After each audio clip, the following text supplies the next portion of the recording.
안녕하세요. 맥키네 지혜투자클럽입니다. 셀트리온 외국인가 기관이 오늘 대규모 양매수가 좀 들어왔죠. 자, 볼린저 밴드 태깅으로 지금 일단 거래량과 더불어서 주가가 좀 움직였기 때문에 이 부분들이 추세가 탈지 여부가 상당히 좀 중요하고요. 내일의 투자 전략까지 한번 살펴보겠습니다.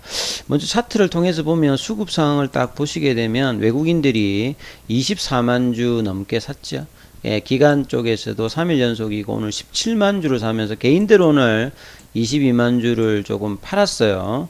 그리고 장중에 이제 프로그램 쪽으로 이제 좀 살펴보시게 되면 프로그램 쪽은 좀 매도가 나오는데 외국인 기관이 이걸 압도하는 어떤 물량들을 넣으면서 거래량도 능가하면서 제대로 된 일단 상승이 나왔습니다. 그리고 18만원 5천원대를 나오면서 이제 19만원 20만원대 어떤 도전 흐름도 보이는 어떤 구간으로 지금 만들고 있지요. 그래서 상당히 어떤 중요한 어떤 흐름들이 나오고 있는 부분이죠. 이 볼린저 밴드라고 하는 것에 부분이 변동성과 추세를 같이 나타나는 어떤 보조지표입니다. 그래서 볼린저 밴드가 윗단 상한선이 이렇게 벌어지면서 거래량이 늘고 이제 밴드로 올라갔다라고 하면 자, 이 이제 밴드 태깅이 나타난 다음에 이렇게 올라갈 수 있는 흐름을 보이겠죠. 올해 이런 흐름을 이제 이전의 차트에서 뭐 보여준 때가 이제 8월 달에 21만 5천원까지 올라갈 때 실적 관련되는 어떤 부분과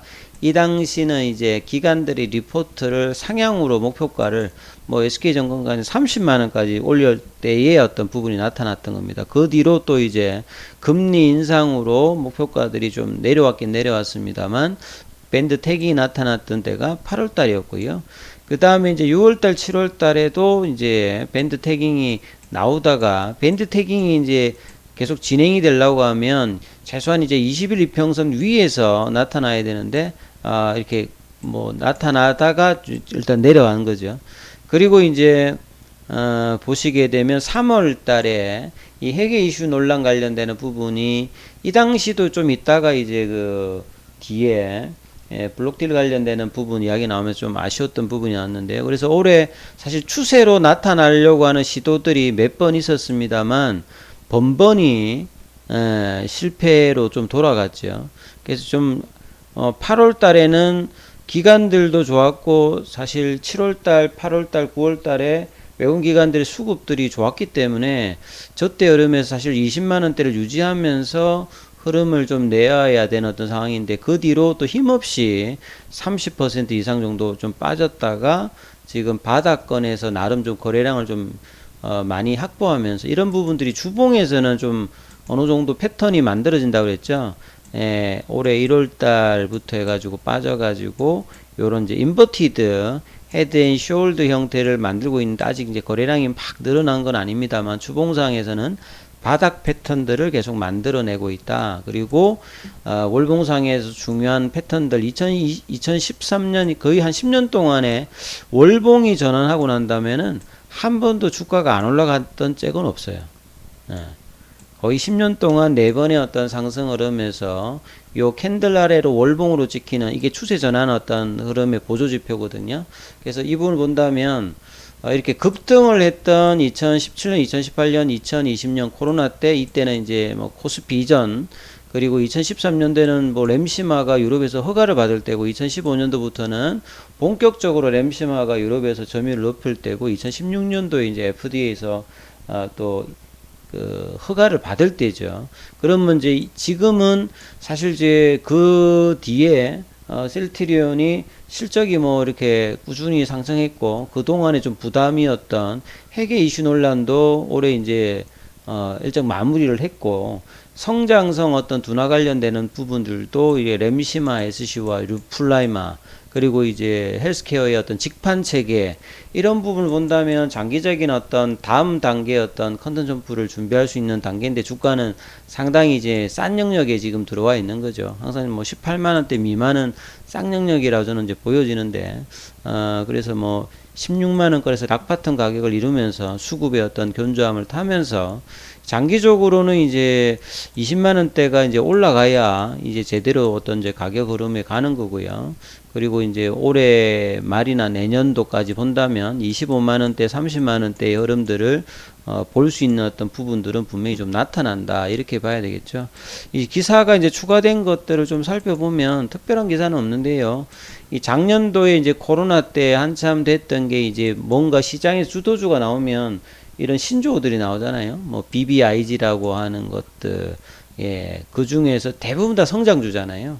예, 뭐 바이오 배터리 인터넷, 예, 예, 이런 부분들이 다 이제 그 성장주고 뭐 이런 어떤 부분들이 게임주들도 마찬가지고 요게 이제 금리단이 긴축되면서 사실 뭐 인터넷이나 뭐 게임주 같은 경우는 처참하게 내려와서 거의 90% 그리고 네이버 카카오도 뭐 70% 이상 지금 빠져가지고 세게 이제 반등이 나오고 있지 않는 부분이 그나마 이제 2차 전지 쪽하고 바이오 쪽은 실적을 동반한 종목들이 반대로 나오는데 셀트리온 같은 경우는 거의 80%까지 빠졌다가 이 13만 9천 원에서 21만 5천 원까지 또 한 50% 가까이 좀 올라왔다가요.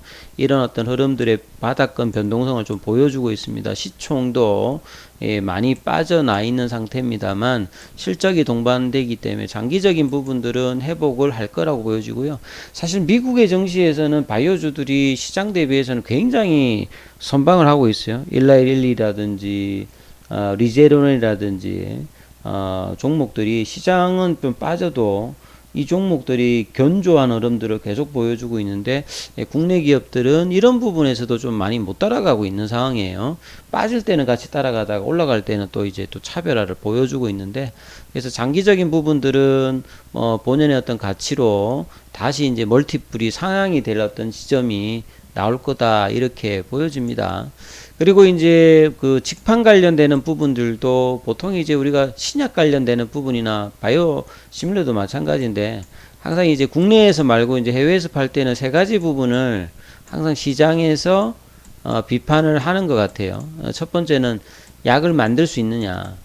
이제 개발에 대한 어떤 능력 관련되는 부분을 특히나 신약 같은 경우는 많이 하잖아요. 근데 바이오 시밀러 같은 경우는 셀트리온이 건드려 가지고 뭐 안 된 게 거의 없고요. 그 다음에 레키로나도 많이는 못 팔았습니다만 이제 국내에서도 이제 신약으로 일단 등록이 되어서 글로벌 FDA라 그러니까 EMA 쪽에서는 이제 승인을 받는 흐름을 좀 보였던 것들도 상당히 좀 의미가 있고 그 다음에 이제 말씀드렸듯이 약을 만들고 승인을 나와야 되는데 승인. 이제 약은 만들었는데 임상이 좋다 하더라도 승인이 나오느냐. 그래서 이런 어떤 의심이 있고 그 다음에 세 번째는요. 약 만들어줬고 승인됐으면 잘 될 것 같은데 파는 능력이 상당히 중요합니다. 특히나 의약품 같은 경우에는 이 생명을 다루다 보니까 규제도 많고요. 그 다음에 글로벌 빅파마가 이런 이제 유통이라든지 마케팅 관련되는 부분들을 많이 좀 잡고 있다 보니까 이 부분 뚫기가 상당히 좀 쉽지 않죠.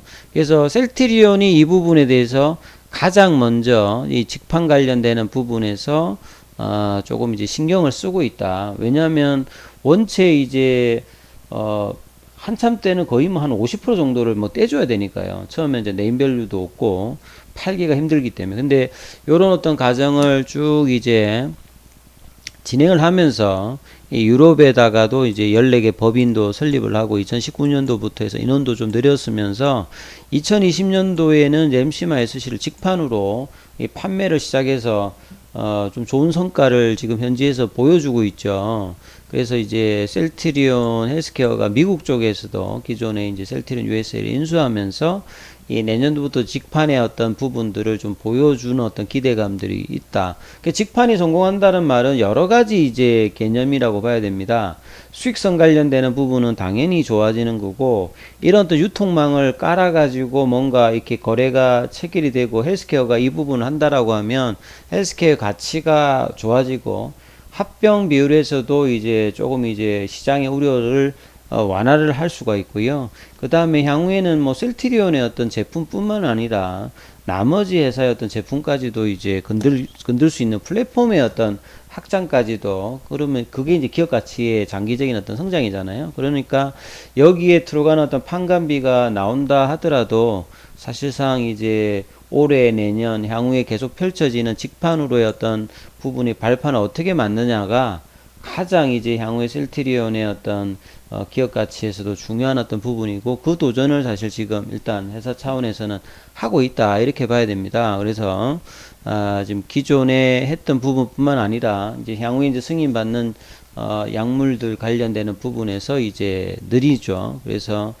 셀트리온의 이런 부분들의 도전을 뭐 기타 이제 회사들도 지금 따라하면서 국내에서 어떤 협소한 어떤 시장이 아니라 국외 시장을 가지고 이런 어떤 도전까지 한다고 하는 것은 상당히 이제 질적인 어떤 부분의 성장을 될 수 있는 부분이죠. 그만큼 이제 셀트리온은 이 개발 능력에 대해서는 그동안 R&D 가치가 정말 뭐 꾸준하게 했기 때문에 이런 부분에 어떤 강점을 가지고 이런 부분을 한다 이렇게 봐야 되겠죠.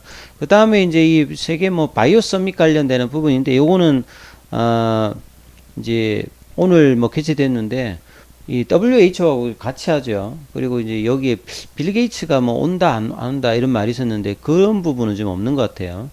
그리고 이제 뭐 그 WHO 그 사무총장이죠. 테드 워러스 아드하롬 거부 러이어수스, 이름도 참 힘든데요. 예, 이분도 뭐 영상으로 왔고, 여기에 이제 셀트리온이 뭐 부대 행사 쪽에서 그 둘째 날에 뭐 비공개로 뭐 이렇게 좀 참여를 하는 것 같아요.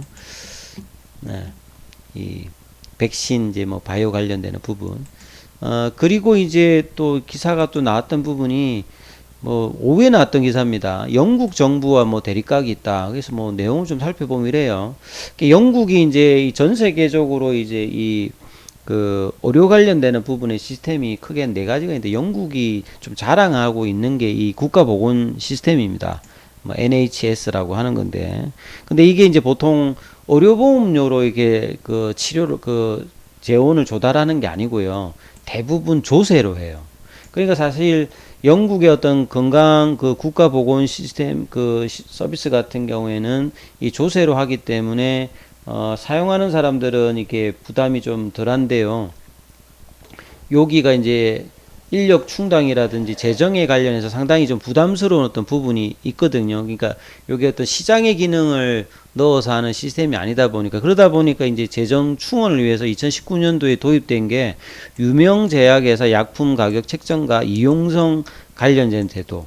그 보면 이제 의약품 청구 비용을 매년 2% 초과해가지고 올린, 그러니까 많이 버는 제약회사들은 매출의 15%를 영국 보건부에 내야 된다 이 말이겠죠. 그러니까 재정이 좀 안 좋기 때문에 여러 가지 이제 이런 제도를 하고 있는데, 요런 어떤 벌칙적 부담금을 감면하지 않는다면 셀트리온이 현지 사업을 축소하거나 철수할 수밖에 없다.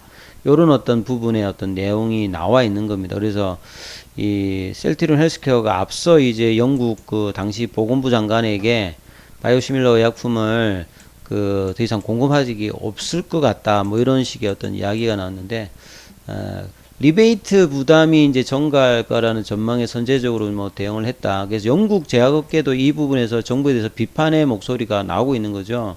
왜냐하면 이제 정부가 요구하는 리베이트 부담이 너무 커져가지고 현지 사업 지속성에 좀 의문성이 좀 제기되고 있다. 이 정도로 할 만큼 요 이제 이 재정이 사실 좀 열악해요. 그러니까 이런 부분에 대해서 이제 비판적인 어조가 좀 나왔다. 이렇게 좀 이해를 하시면 될 것 같습니다. 자, 차트를 뭐 통해서 앞서 말씀드렸듯이 이 밴드 태깅이 과연 좀 나올까?